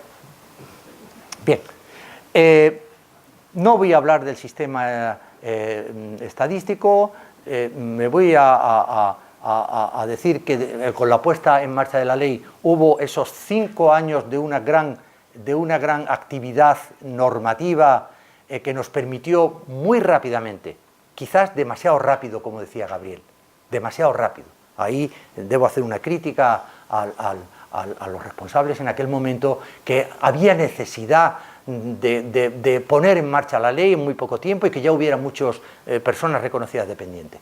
Muchas veces nos decíamos nosotros los funcionarios, estamos construyendo un avión en pleno vuelo. Era tremendo la vorágine. O sea, si la ley decía que en 3 meses tenías que tener montado el Consejo Territorial, al mes siguiente de la puesta en vigor de la ley, 1 de enero del 2017, ya teníamos el Consejo Territorial. Ya teníamos a los pocos días el Real Decreto de Valoración, el Real Decreto 504/2007 de 21 de abril. Y en junio se levantaban las ventanillas en las comunidades autónomas para que entraran las solicitudes y empezaran las valoraciones. A final de año del 2007 ya teníamos 70.000 beneficiarios. Bueno, esto era horroroso. El Estado vomitaba, con perdón de la expresión, reales decretos, el 614 de los convenios de seguridad social para cuidadores, el 615 del nivel mínimo, un acuerdo de no sé qué, un acuerdo de no sé cuánto. Y la verdad es que fue muy apasionante, pero fue un poco acelerado. Los primeros años, como dice la disposición final primera, entraba al principio los grados 3, nivel 2, el siguiente año 2008, 3.1, en el 2009 el grado 2.2 y en el 2010 el 2.1. Y luego irían entrando, como preveía la ley, los moderados. Pues bien, eso fue todo lo que pasó durante ese tiempo. En los 6 años siguientes, después del 2011-2012, hubo un replanteamiento muy fuerte de la ley. La ley en aquel momento, en el 2011, ya había llegado a un nivel de una velocidad de crucero. Estábamos hablando de que había 700.000 personas ya beneficiarias de la ley en el año 2011.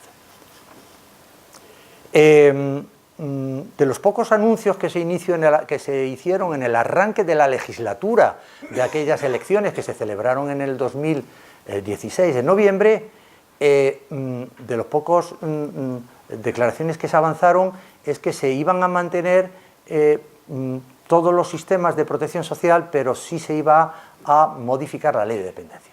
Algunos recordarán todavía aquella portada del País que a todos nos intranquilizó un poco. Y se hizo verdad, aquello se hizo verdad.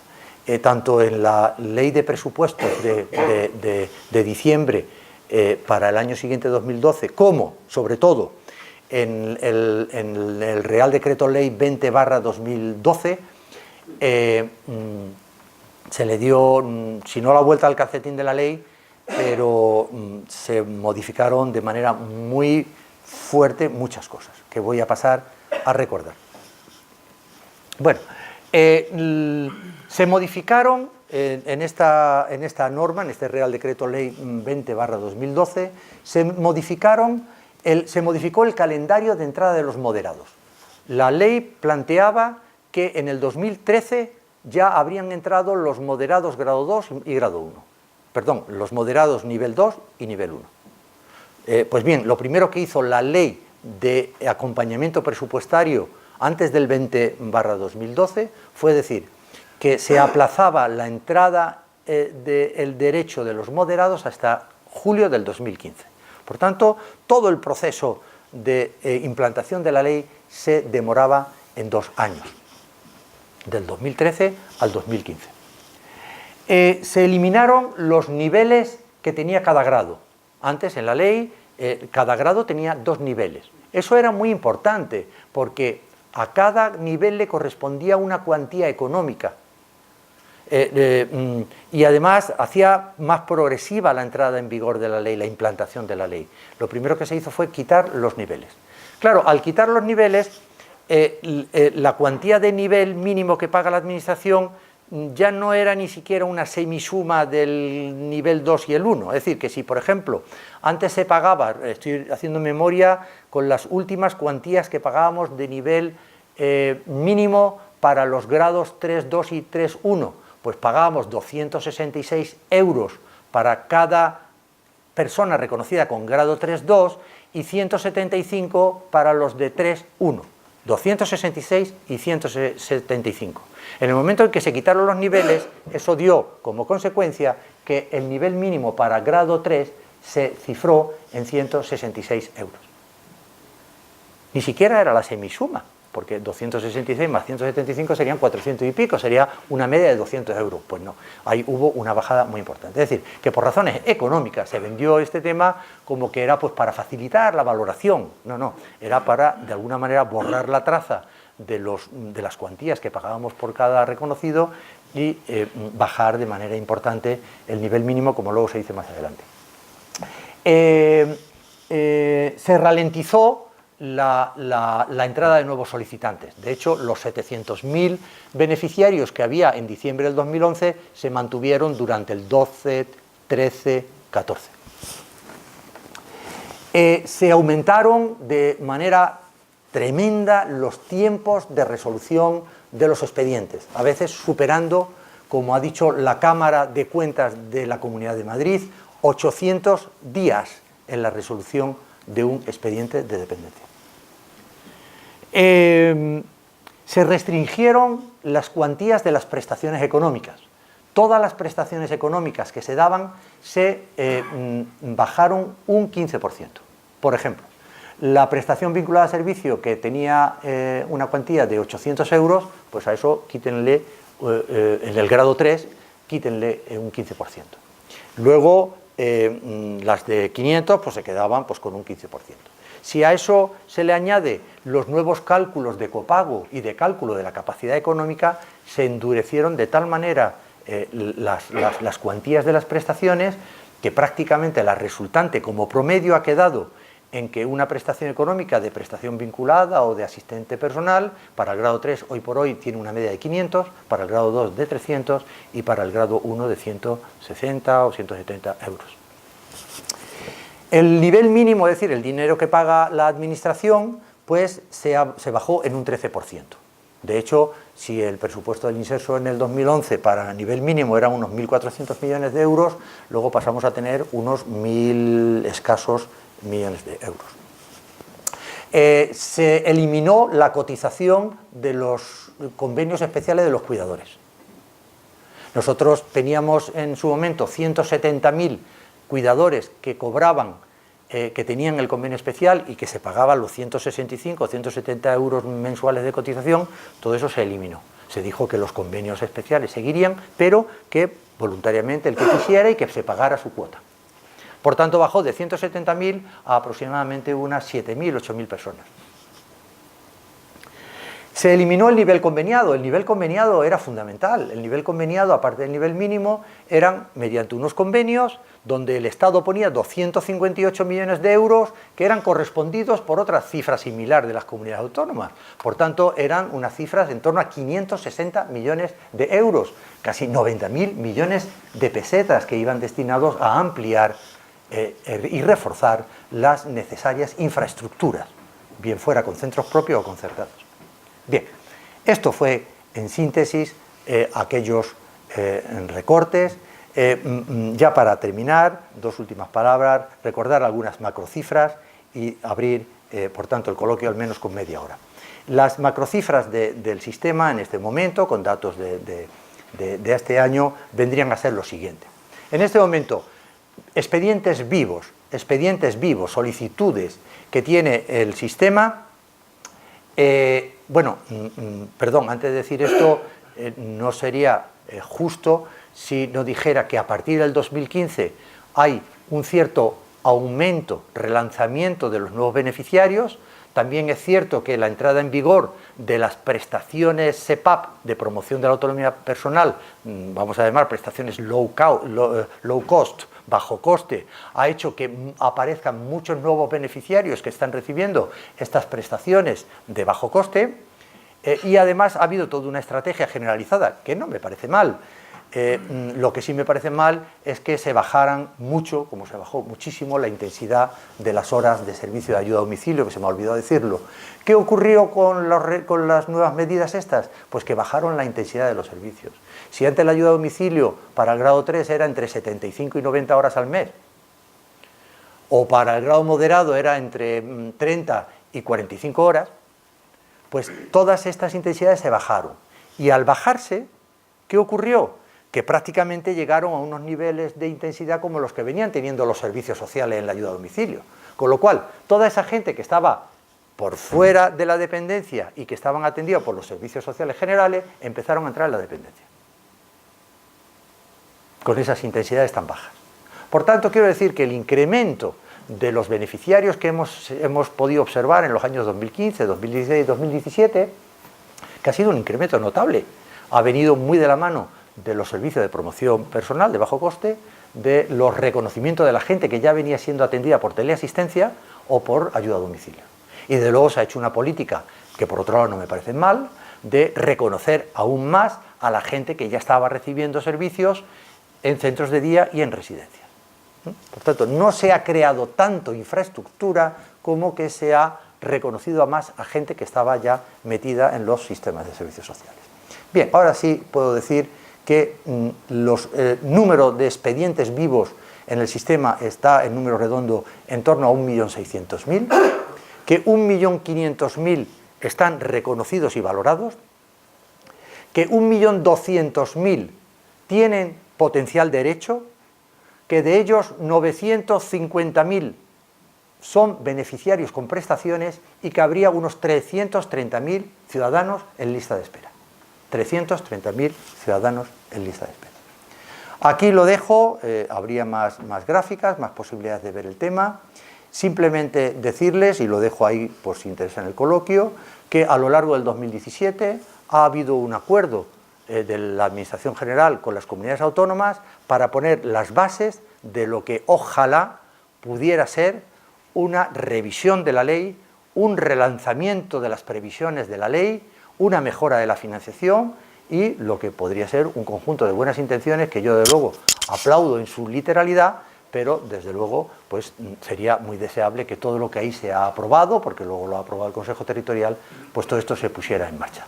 Y nada más, si les parece, abrimos un coloquio. Muchas gracias.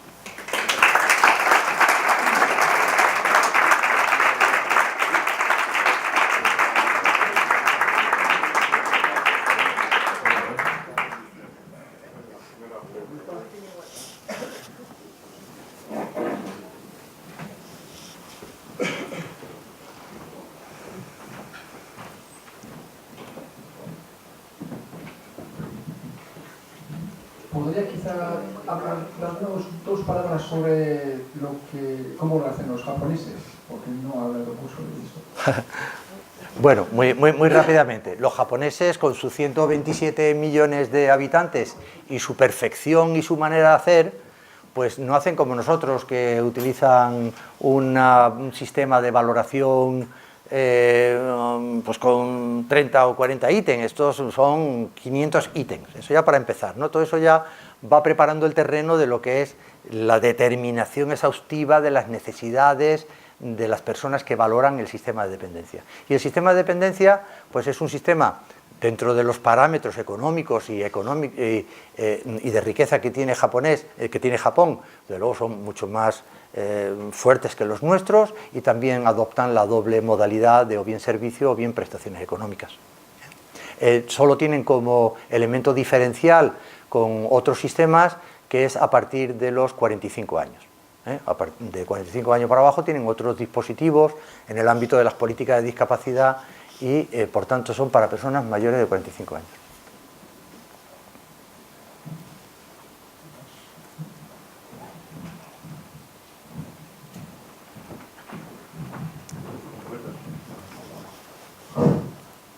No pasa. Yo quería varias cosas. Una, en el año 17 hemos sufrido un recorte. Yo tengo 40 horas al mes, 2 horas al día. Pues me han quitado media hora a la semana, pero sin comunicación oficial.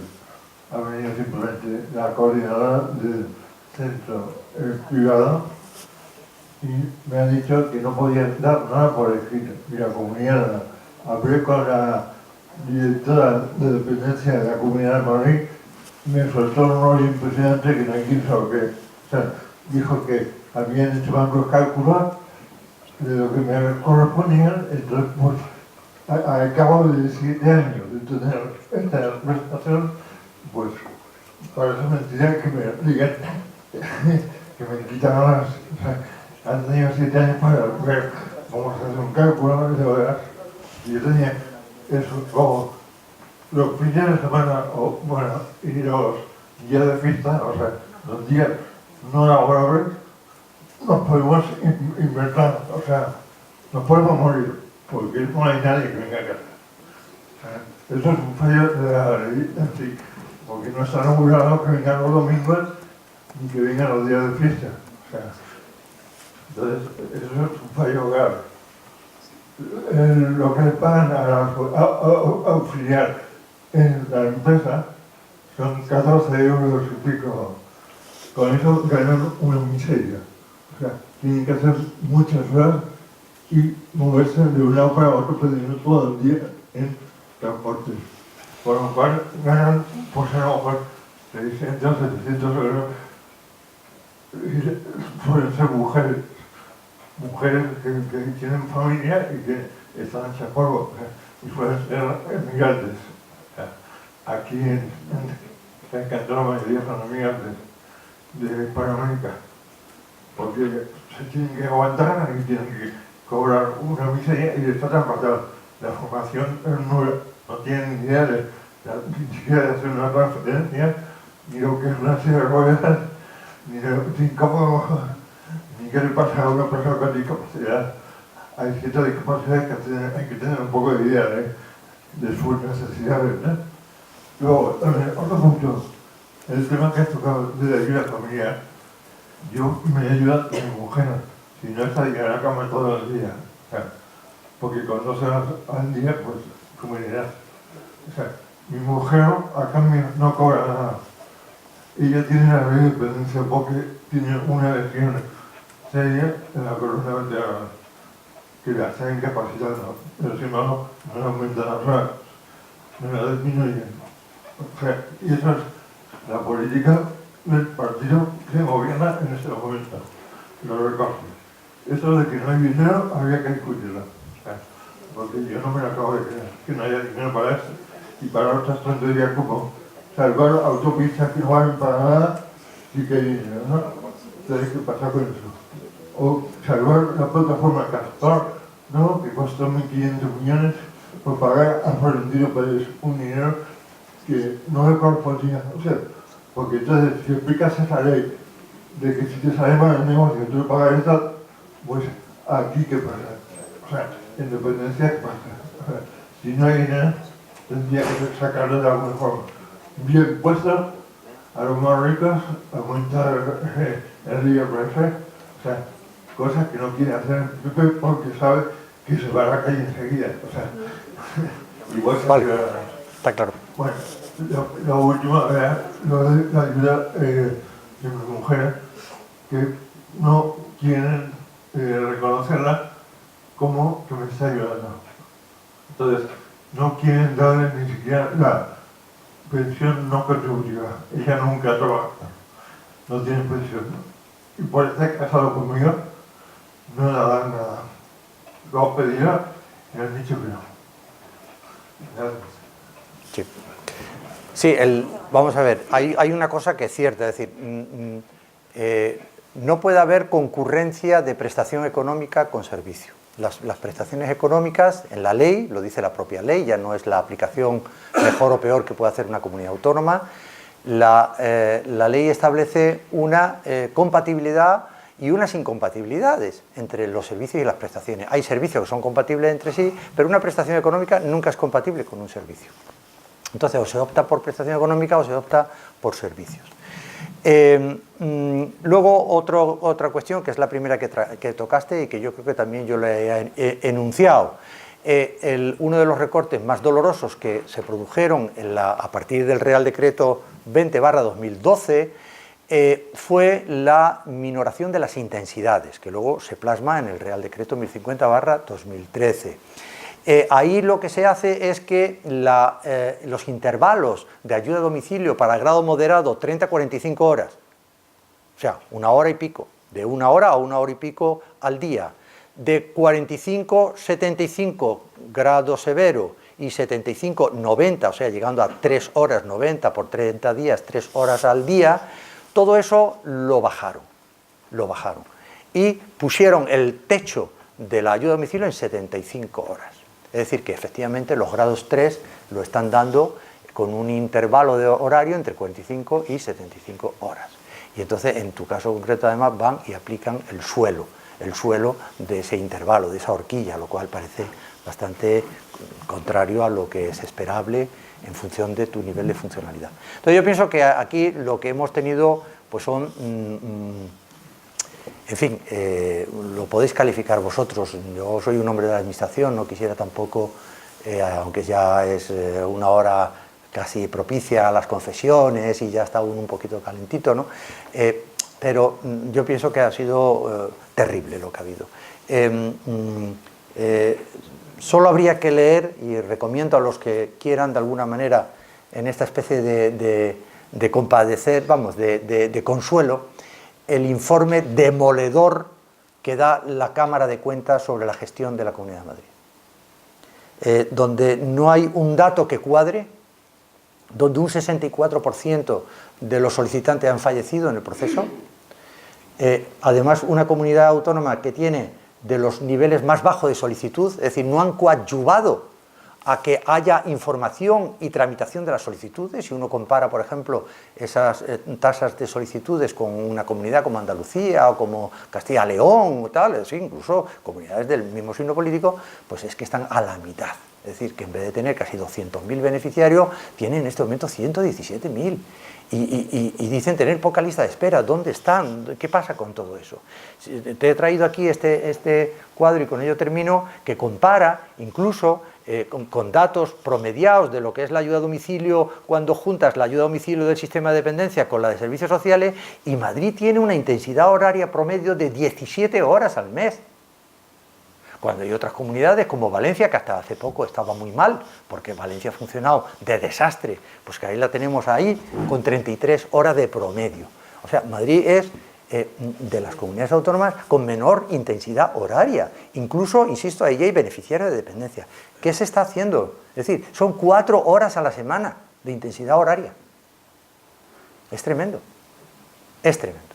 Es decir, yo creo que esto es pues algo y es bueno que esto se diga aquí, en un pueblo como Tres Cantos, donde aproximadamente un 2,5, un 3% de la población está en situación de dependencia, pues que también nos sensibilicemos ante los poderes públicos, ante los servicios sociales, y que de alguna manera reivindiquemos un derecho que nos otorga la ley, que dice que nos atienden en determinada línea, en unos tiempos razonables de resolución, y que esperemos que o bien por ese acuerdo o bien por los cambios que pueda haber en este país podamos restablecer el status quo que tenía la ley de dependencia, que si bien no era para tirar cohetes, por lo menos era una cosa bien digna, y si es posible que la revisemos para aumentar aún más los beneficios de la ley, porque la ley sin duda se ha quedado corta en cuanto a lo que son las grandes dependencias y la multiplicidad de necesidades que tiene la gente con grado 3. Como puede ser tu caso, Luis. Sí, muchísimas gracias por la exposición. La cantidad de datos que nos has mostrado es impresionante y bueno, exhaustividad total, ¿no? Es decir, mi felicitación. Buena parte de la pregunta que quería hacerte la acabas de contestar y era precisamente que, hablando del gobierno de la nación, pues sí está ahí, pero en la medida en que está cedido a las autonomías, el foco precisamente habría que ponerlo precisamente en la gestión que hace cada comunidad autónoma, ¿no? Que es precisamente lo que acabas de comentar, ¿no? Sería interesante conocer comparativamente qué comunidad gasta más, o sea, el gasto, digamos, por habitante o por dependiente en cada comunidad para tener una más claridad, ¿no? Respecto a la hora de orientar el voto en las próximas elecciones, pues saber quién es el que tiene una agenda social más intensa, ¿no? Pero veamos una reflexión, aprovechando que tengo el micrófono, en el tema de las pensiones, sabiendo que hay 9 millones y pico de personas que cobran la pensión, y ahora están saliendo estadísticas que dicen que la pensión de los que se incorporan ahora es superior a los ingresos que percibe un trabajador que comienza ahora a trabajar. O sea, hay un especial interés, y conociendo, porque hay estudios sociológicos que acreditan que del orden del 80-90% del voto de los pensionistas está orientado al Partido Popular y al Partido Socialista, parece hasta cierto punto una contradicción, ¿no? Que no piden un poco más precisamente aunque no es lo mismo, evidentemente, ser beneficiario de la dependencia que obtener una pensión. No estamos hablando de las mismas personas, ¿no? Pero no sé, está claro que no atienden, el no atender a un colectivo tan grande como hay en España, así, yo creo que debería, desde el punto de vista lógico, tener un castigo en las urnas, ¿no?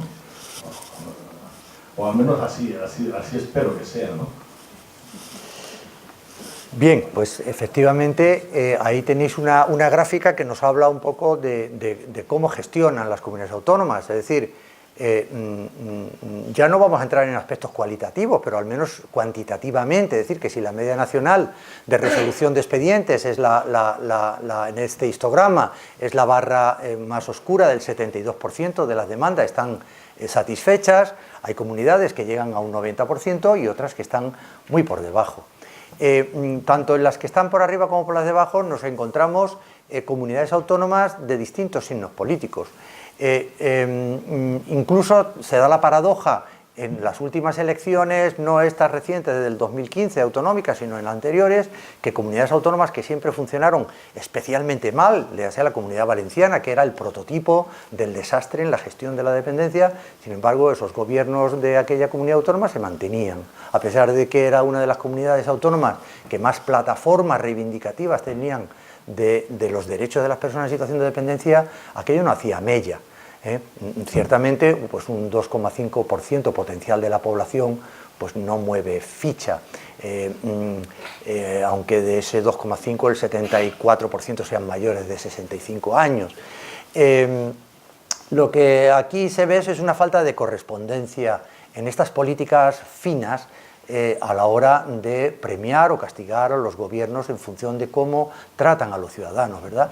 Parece que la gente opera más por las noticias, por esas apariciones o esos mensajes en los medios de comunicación, por esas posverdades que a veces invaden nuestros oídos y configuran nuestras mentes de lo que realmente estamos viendo con nuestros propios ojos, ¿eh? Y esto es un poco la paradoja, que te encuentras comunidades que han hecho una gestión tradicionalmente horrible de la ley de dependencia que, sin embargo, no ha tenido una correspondencia en un castigo electoral, y eso es así. Aquí está, de alguna manera, una gráfica que nos podría hablar, de alguna manera, del dinamismo de esas comunidades, unas más dinámicas que otras, y así está la cosa. También es cierto que muchas de estas comunidades muchas veces parten, estoy pensando en Baleares. Tú dices, joder, Baleares, pero ¿cómo Baleares? Donde ha habido gobiernos de un tipo y de otro, y además es una de las comunidades con mayores rentas, con una industria turística despampanante y tal cual. Nunca ha sido una comunidad que ha desarrollado sus servicios sociales. Entonces, claro, a la hora de implantar una ley de dependencia que se tiene que basar sobre la infraestructura de servicios sociales preexistentes, pues se han dado batacazos. Si en una comunidad como Baleares además hicieron una transferencia fortísima hacia los cabildos, lo que son las diputaciones en la península, que a su vez tardaron en ponerse en marcha, es decir, cada comunidad tiene su historia. Entonces, lo que sí es cierto es que una cosa es la ley, que viene a ser la musa, y otra cosa son los 17 escenarios donde se ha desarrollado esta obra de la ley de dependencia, con historias y procesos en servicios sociales bien distintos, con niveles de gasto en protección social bien distintos, con ideas bien distintas en torno a la prioridad de los servicios sociales, y ese cóctel complicado es lo que luego vamos vertiendo en cada una de estas especies de barras que se ven en esa gráfica. Bueno, pues es que ya tenemos que tratar un poco los trabajadores del centro, a las 9 se tienen que ir a sus casas, así que tenemos que cortar aquí. Pues muchísimas gracias. Si queréis, si hay alguna pregunta, luego a título individual, yo me ofrezco a estar en el pasillo fuera todo el tiempo del mundo, ¿vale? Porque los echan, no les echan.